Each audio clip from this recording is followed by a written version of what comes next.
నమస్తే, welcome to our channel. నేను పద్మిని. ప్రస్తుతంతో పాటు ప్రముఖ పంచాంగకర్త, వాస్తు జ్యోతిష పండితులు, హస్త సాముద్రికా నిపుణులు మేడికొండూరు విశ్వనాథ్ ప్రసాద్ గారు మనతో పాటు ఉన్నారు. మాట్లాడదాం. నమస్కారం సార్.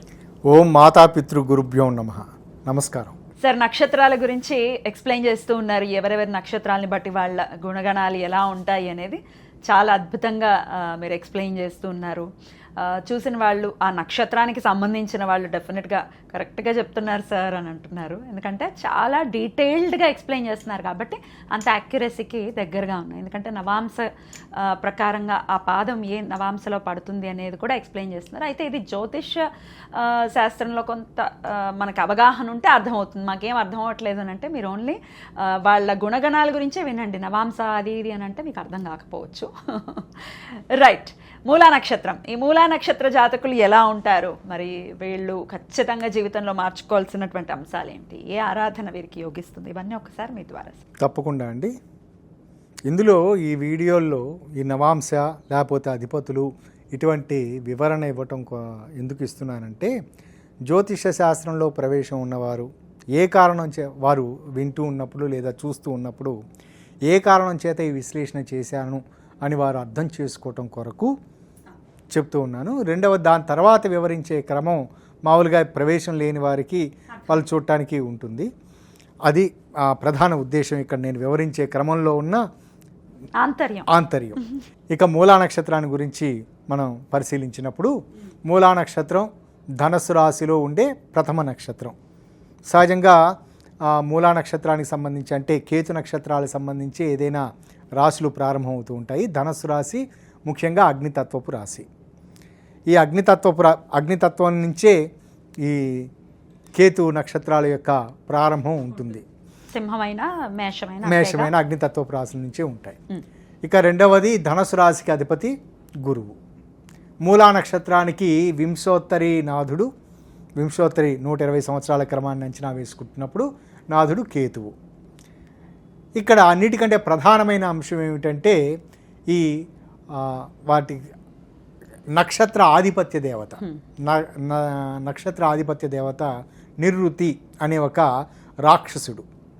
ఈ రాక్షసుని యొక్క తత్వం ఏమిటి అంటే, అతను పేరుకు మాత్రం తత్వరీత్యా అతను రాక్షసుడు, చాలా సౌమ్యంగా ఉండే రాక్షసుడు. ఎప్పుడు ఎక్కువ సందర్భాలలో యోగా ధ్యానం వంటి చేస్తూ అటువంటి ఉంటూ ఉంటారు. నిద్ర లేచిన తర్వాత తన ఆకలి తీర్చుకోవటం కొరకు లేదా తన సహజ సిద్ధమైన తత్వం బయటికి వెలుబుకుతూ ఉంటుంది. అప్పుడు మాత్రమే కొంతకాలం, అంటే రోజు మొత్తం మీద కొన్ని గంటలు మాత్రమే ఇతరులను ఇబ్బంది పెడుతూ ఉంటాడు. ఎక్కువ సందర్భాల్లో తను అలౌకికమైన భావాతీతమైన ఒక ధ్యానంలో ఉంటూ ఉంటారు. ఇది నివృత్తి యొక్క ఒక ప్రత్యేకమైన స్థితి. అటువంటి స్థితి కలిగిన తత్వం కలిగిన రాక్షసుణ్ణి ఇక్కడ ఆధిపత్య దేవతగా అభివర్ణించారు. అంటే దానికి ఒక సింబాలిజం ఏమిటంటే, వారు ఎక్కువ సన్నివేశాల్లో చాలా మౌనంగా ఉంటారు. చాలా ఏ సందర్భంలోనూ ఎప్పుడు వారు బయటపడే అవకాశాలు ఉండవు. మరొక రకంగా తీసుకున్నప్పుడు చాలా మందంగా ఉంటారు. ఎప్పుడు అంటే మందంగా ఉండటం అంటే సోమరితనంగా ఉంటున్నట్లుగా, లేజినెస్గా ఉంటూ ఉంటారు. ఒక్కసారిగా మేల్కొన్నారంటే టక్కన యాక్టివ్ అవుతూ ఉంటారు. ఈ రెండు విభిన్న లక్షణాలు ఉండే అవకాశం ఉంటుంది. దీన్ని మరొక రకంగా అంచనా వేసుకుంటున్న టైంలో, అంటే వెస్ట్రన్ అస్ట్రాలజీ ప్రకారం వాళ్ళు చూసుకుంటున్న పద్ధతి ప్రకారం చూసుకుంటున్నప్పుడు, నిద్రపోతున్న బలహీనమైన పాము అని వారు దాన్ని అంచనా వేస్తూ ఉంటారు. అంటే పాము అంటే దీన్ని మనం పూర్తిగా నెగిటివ్గా తీసుకోవాల్సిన అవసరం లేదు. ఇక్కడ ఏమిటంటే చాలా బలహీనంగా ఉంటుంది, నిద్రపోతూ ఉంటుంది, మెలకు వచ్చినా ఏదీ చేయదు అనే తత్వం కలిగినది. ఇక్కడ వీటన్నిటిని మనం పరిగణలో తీసుకున్న సన్నివేశాల్లో మూలా నక్షత్రం యొక్క ప్రాథమిక తత్వం ఏ విధంగా ఉంటుందంటే, వారు చాలా విషయాల్లో చాలా సౌమ్యంగా ఉంటూ ఉంటారు.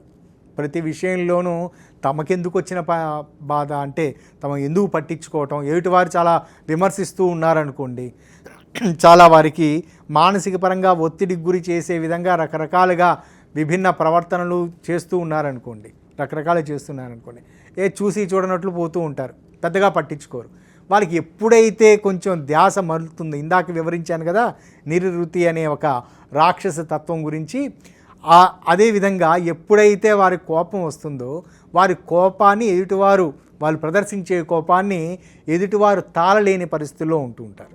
ఇక్కడ కేతు యొక్క ఆధిపత్యం ఎక్కువగా ఉన్న కారణం చేత వీరు ఎక్కువ సన్నివేశాల్లో ఇంటెలెక్చువాలిటీకి సంబంధించిన విషయాలకు ప్రాధాన్యత ఇస్తూ ఉంటారు. ఇంటెలెక్చువాలిటీ అనే పదం ఉపయోగించడం ఏంటంటే నాట్ ఓన్లీ స్పిరిచువల్, వాళ్ళు మేధాపరమైన విషయాలు అని తీసుకుంటున్నప్పుడు ఏదైనా సబ్జెక్ట్, ఏ సబ్జెక్టులోకి వాళ్ళు వెళ్ళినా ఆ సబ్జెక్ట్లో పరిపూర్ణమైన అవగాహనతోటి, నాలెడ్జ్ తోటి వారు వ్యవహరించే పరిస్థితి అనేది ఉంటుంది. అందులో ఉచ్చస్థాయికి చేరుకునే అవకాశాలు ఉంటాయి.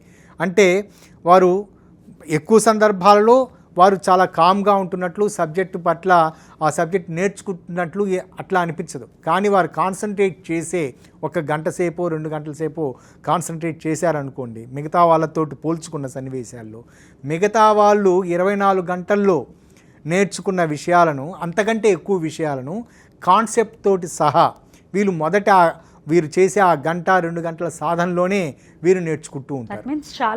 చాలా చాలా చక్కగా ఉంటారు. వారికి ఇంటెలెక్చువల్ పవర్ చాలా ఎక్కువగా ఉంటుంది.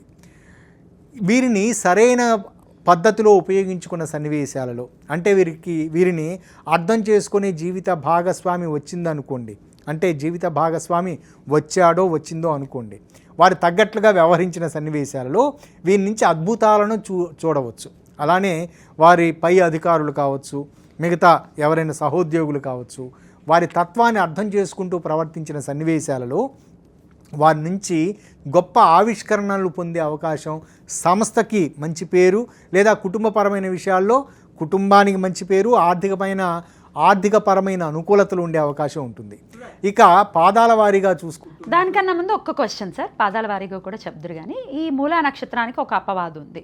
మూలా నక్షత్రంలో అమ్మాయిని కనుక పెళ్లి చేసుకుంటే మూలనున్న ముసల్ది టపా కట్టేస్తుంది అనే అపవాదు ఉంది. ఎంతవరకు కరెక్ట్ ఇది? ఇక్కడ క్లాసికల్ టెక్స్ట్లో కొన్ని వాటిల్లో వివరించినట్లుగా మూలా నక్షత్రాన్ని మొదటి పాదానికి సంబంధించి ఇది వర్తిస్తుంది, మూలా నక్షత్రానికి ఇది వర్తించదు.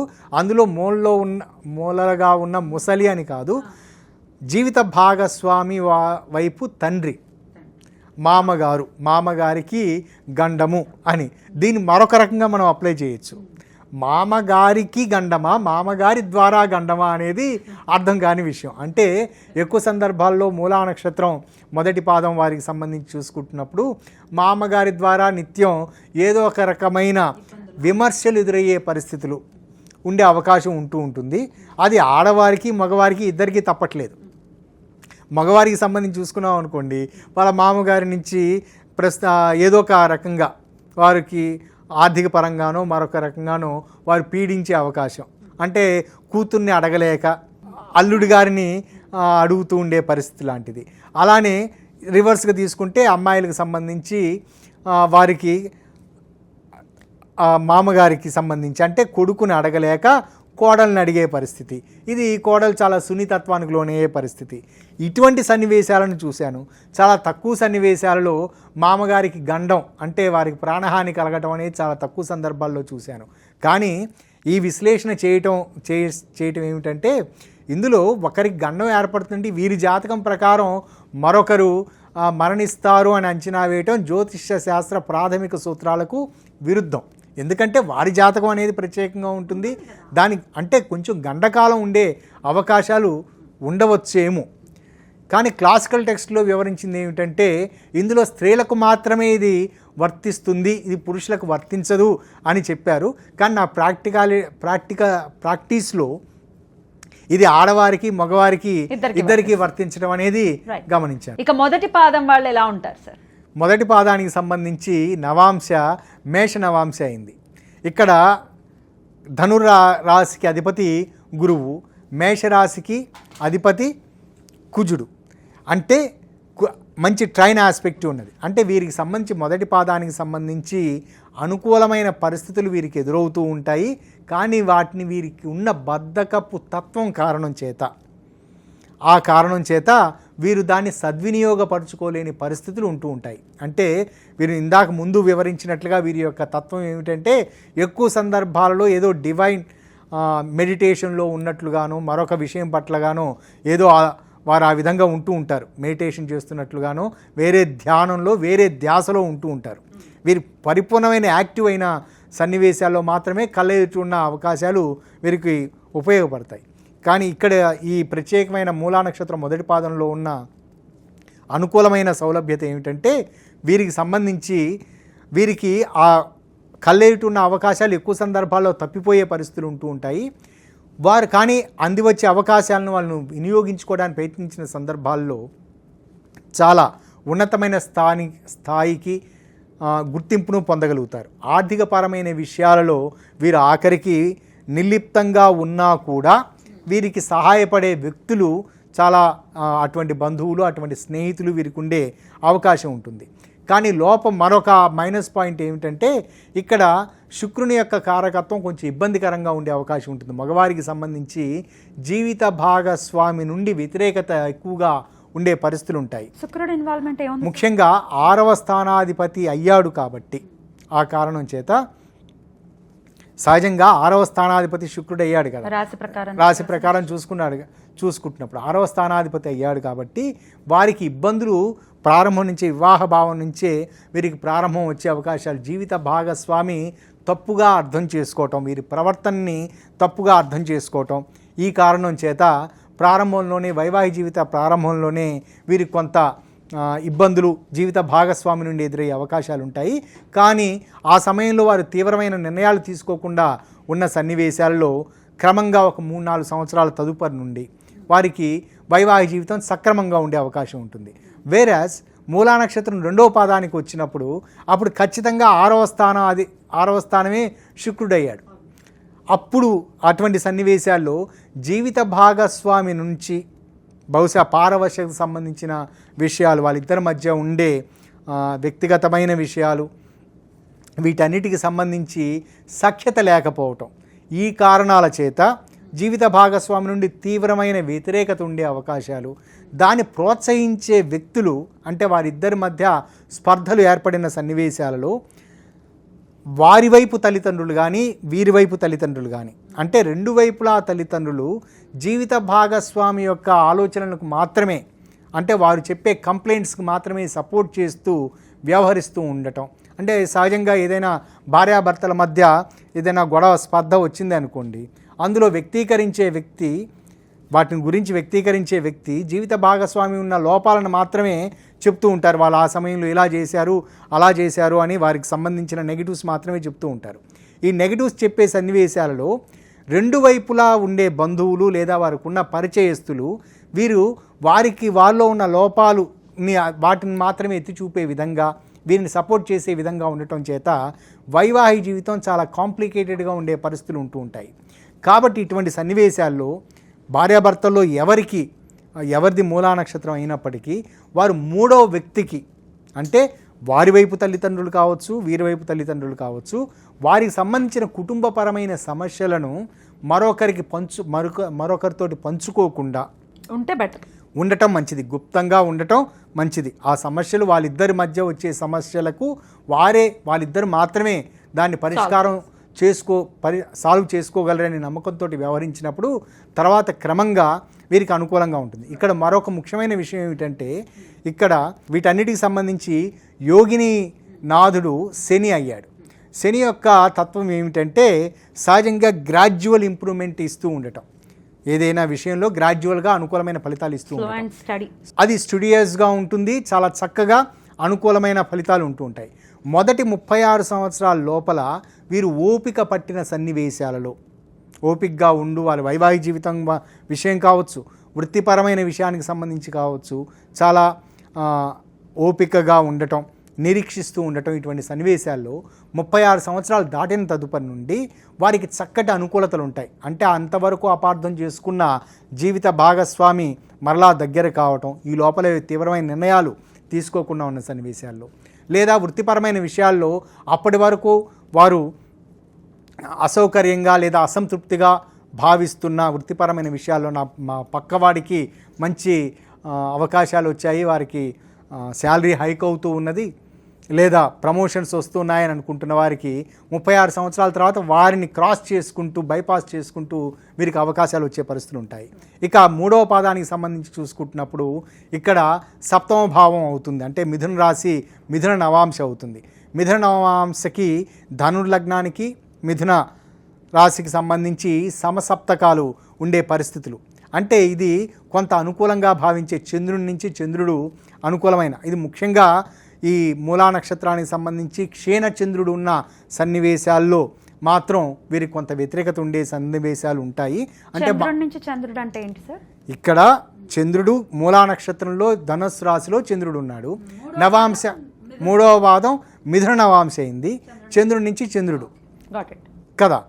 ఇక్కడ ఇటువంటి సన్నివేశాలలో క్షీణచంద్రుడు సమయంలో, అంటే వారికి పుట్టిన తిథిని తీసుకున్న సన్నివేశాలలో, ముఖ్యంగా పౌర్ణమి తర్వాత మనం ఇటువంటి సన్నివేశాల్లో తిథిని కూడా పరిగణలోకి తీసుకోవాలి. ఎక్కువ సన్నివేశాల్లో ఏమిటంటే కొంతమంది బహుళపక్ష కృష్ణపక్ష దశమి నుంచి శుక్లపక్ష పాడ్యమి వరకు పరిగణలోకి తీసుకుంటుంటారు. పరిపూర్ణంగా చంద్రుడు క్షీణత్వంలో ఉంటాడు కాబట్టి కొన్ని పద్ధతుల ప్రకారం కృష్ణపక్ష సప్తమి నుంచి విదేయ వరకు తీసుకుంటున్నప్పుడు అది క్షీణచంద్రుడిగా మనం పరిగణలోకి తీసుకోవచ్చు. ఇటువంటి సన్నివేశాల్లో వారికి మానసిక పరంగా స్థిరత్వం లేకపోవడం అనేది ఉంటుంది. ఆ స్థిరత్వం లేమి కారణం చేత ఇప్పుడు అంటే వేవరింగ్గా ఉండటం, ఈ పని గురించి చేయటం, ఈ పని చేయాలి, ఈ పని చేయకూడదు, ఈ సినిమాకి వెళ్ళాలనుకొని మా టికెట్ తీసుకొని మా చిట్ట చివరి నిమిషంలో ఆ టికెట్ బదులు చించేసి వేరే టికెట్ తీసుకుని ఇంకో దానికి వెళ్ళటం. ఇంత చిన్న విషయాల్లో కూడా వేవరింగ్ ఉంటుందా? ప్రతి దాంట్లో వేవరింగ్ ఉంటుంది. అంటే ఆఖరికి మనం ఎక్కడికైనా ప్రయాణం చేయాలని అనుకుంటున్న సందర్భాలు అనుకోండి, మొట్టమొదటి కారు బుక్ చేసుకొని కారు వచ్చిన సందర్భంలో కాదు ఇటువంటి సమయంలో గాలి తగిలే విధంగా ఉండాలి, అందుకని దాన్ని క్యాన్సిల్ చేసి ఆటోలో వెళ్ళటం లాంటి మానసిక స్థితి. దీన్ని అర్థం చేసుకునే జీవిత భాగస్వామి ఉంటే వారికి ఇబ్బందికర సన్నివేశాలు ఉండవు. అంటే ఇతని తత్వం ఇదే అని అర్థం చేసుకుంటూ వాళ్ళు సహజంగా మనిషిని అర్థం చేసుకోవటం అంటే ఏమిటి, వారు ఎప్పుడు ఏ విధంగా ఎలా ప్రవర్తిస్తారో అని తెలుసుకున్న సన్నివేశాల్లో అడ్జస్ట్ అవుతూ ఉంటారు. అలా కాకుండా వారిలో లోపంగా అది భావించి ఆ లోపాన్ని ఎత్తి చూపేవారు ఉన్నారనుకోండి, ప్రతినిత్యం గొడవగానే ఉంటుంది. కాబట్టి ఇటువంటి సన్నివేశాల్లో ఏమిటంటే వీరు చంద్రునికి సంబంధించి వారి జీవిత భాగస్వామి కావచ్చు, ఇటువంటి లక్షణం ఉన్న సంతానం కలిగిన తల్లిదండ్రులు కావచ్చు, లక్ష్మీదేవి ఆరాధన చేయటం, లేదా లలితా సహస్రనామాన్ని వారు సంతానం వినే విధంగా లేదా జీవిత భాగస్వామి వినే విధంగా వారు పఠించటం, లేదా యూట్యూబ్ల ద్వారానో మరో ద్వారానో చేయటం, ఇది అనుకూలమైన ఫలితాలను ఇస్తుంది. ఇక 4వ పాదానికి సంబంధించి చూసుకుంటున్నప్పుడు ఇక్కడ షష్టాష్టకాలు అవుతూ ఉంటాయి. అంటే కర్కాటక రాశిలో చంద్రుడు ఉంటాడు, అంటే కర్కాటక నవాంశలో చంద్రుడు ఉంటూ ఉంటాడు. ఇక్కడ యాక్టివేట్ అయ్యే లక్షణం ఏంటంటే షష్టాష్టకాలు ఉన్న సన్నివేశాల్లో ట్యూటలీ రాట్, అంటే ఆధిపత్య దేవత సంబంధించిన శని యొక్క లక్షణాలు ఇక్కడ చాలా యాక్టివేట్ అవుతూ ఉంటాయి. షష్టాష్టకాలు ప్లస్ వీటికి సంబంధించి శనికి సంబంధించి, అంటే ద్వితీయ తృతీయాధిపతికి సంబంధించిన లక్షణాలు. వీటికి సంబంధించి ఏమిటంటే కుటుంబ సభ్యుల నుంచి పరిపూర్ణమైన మద్దతు సహకారం లభిస్తూ ఉంటుంది, కానీ వీరు దాన్ని సద్వినియోగపరచుకోలేని పరిస్థితుల్లో ఉంటూ ఉంటారు. అంటే పర్వాలేదు, నువ్వు ఏదైనా వ్యాపారం చేయాలని అనుకుంటున్నప్పుడు తల్లిదండ్రులు కావచ్చు, జీవిత భాగస్వామి కావచ్చు, నేను మీకు ధన సహాయం చేస్తాను, ఈ విధంగా చేస్తూ ఉంటాను అంటే దాన్ని వీరు మిస్యూజ్ చేసుకునే పరిస్థితి. వారు ఇచ్చేదేమో ఒక వ్యాపారం చేయడానికి, ఆ పెట్టుబడికి సంబంధించి అని ఇస్తూ ఉంటే దాన్ని వారి కుటుంబం నుంచి వచ్చిన ఆ ధన సహాయాన్ని మరొక రకంగా ఉపయోగించుకుంటూ ఉండటం. రెండవది భాతృకారకత్వానికి సంబంధించి, అంటే ముఖ్యంగా వారి తమ్ములు, వారి సిబ్లింగ్స్, అంటే వారి తర్వాత పుట్టిన తోబుట్టువులు, వీరి నుంచి కొంత వ్యతిరేకత వచ్చే అవకాశం ఉంటుంది కేవలం వీరి ప్రవర్తన కారణం చేత. కానీ మొత్తం మీద చూసుకుంటున్నప్పుడు మూలా నక్షత్రం వారు చాలా ఇంటెలెక్చువాలిటీ ఉన్న వ్యక్తులు. వారిని సద్వినియోగపరచుకున్న పరిస్థితుల్లో, వారికి సరైన ప్రాధాన్యత ఇస్తూ వారిని సద్వినియోగపరచుకున్న పరిస్థితుల్లో కుటుంబపరమైన స్థితి మెరుగుపడుతుంది, లేదా చేస్తున్న వృత్తి ఉద్యోగాల్లో వారికి చాలా ఉన్నతి లభిస్తుంది. కానీ వారి సరైన ప్రోత్సాహం ఇవ్వని పరిస్థితుల్లో వారు సహజంగా ఇబ్బందులు, వారు మాత్రమే కాకుండా వారిపై ఆధారపడిన వ్యక్తులు కూడా ఇబ్బంది పడే పరిస్థితులు ఉంటాయి. పొరపాటును కూడా ఈ నక్షత్రం వారితోటి లీగల్ రిలేటెడ్ ఏదైనా వివాదాలు, న్యాయ చట్టపరమైన వివాదాలు వీరితోటి పెట్టుకోకూడదు. ఎందుకంటే ముందు వివరించాను కదా, నిర్వృతి అనే రాక్షస అనే తత్వం అనేది. వీరు అటువంటి వివాదాలు వచ్చినప్పుడు వీరి మీద కేసులు వేసినా మరొకటి వేసినా ప్రారంభ అనుకూలతలు వేసిన వారి మీద ఉంటాయి. కానీ ఒక్కసారిగా వాటన్నిటిని పటాపంచలు చేసే శక్తి సామర్థ్యాలు వీరిలో ఉంటాయి. వీళ్ళ జోలికి రావద్దు అయితే. వీరి జోలికి ఇటువంటి పరిస్థితులు, న్యాయ చట్టపరమైన చర్యలు తీసుకోవటం ఏమాత్రం శ్రేయస్కరం కాదు. Right sir. అసలు మరి వీళ్ళు ఏ నక్షత్రాల జోలికి వెళ్ళకూడదు? ముఖ్యంగా రాహు నక్షత్రాల జోలికి వీరు వెళ్లకుండా ఉండటం మంచిది. రెండవది శని నక్షత్రాల జోలికి వెళ్లకుండా ఉండటం మంచిది. బుధ నక్షత్రాలకు సంబంధించి కొంతవరకు అనుకూలతలు ఉంటాయి. కానీ రవి సంబంధించిన నక్షత్రాలు వీరికి పరిపూర్ణమైన సహకారం అందిస్తారు. Right sir. అలాగే ఏ ఆరాధన చేసుకోవాలి వీళ్ళు? సహజంగా అమ్మవారికి ముందు వివరించాను కదా, ఇక్కడ 4వ పాదం గురించి వివరిస్తున్న సన్నివేశాల్లో లలితా సహస్రనామావళి ఇది చేయటం వీరికి అన్ని విధాలుగాను ఇది ఉపయోగపడుతుంది. ముఖ్యంగా లలితా అమ్మవారి యొక్క తత్వం ఏమిటంటే రాక్షస సంహారం చేస్తారు అనే ఒక ప్రత్యేకమైన తత్వం ఉంది. లక్ష్మీదేవి ఆరాధన అనేది చంద్రునికి సంబంధించి చేసేది. రెండవది మంచి మానసిక శాంతి, ఆర్థికపరమైన అనుకూలతలు ఇచ్చే తత్వం అని లక్ష్మీదేవిని. ఈ 2 రకాల తత్వాలను పూజించడం వలన వీళ్ళలో ఉన్న నెగటివ్ తత్వాలు పోతాయి. Right sir. చాలా అద్భుతంగా వివరించారు సార్. ఇక నెక్స్ట్ వీడియోలో పూర్వాషాఢ నక్షత్రం గురించి తెలుసుకుందాం. Thank you sir. నమస్తే. నమస్కారం.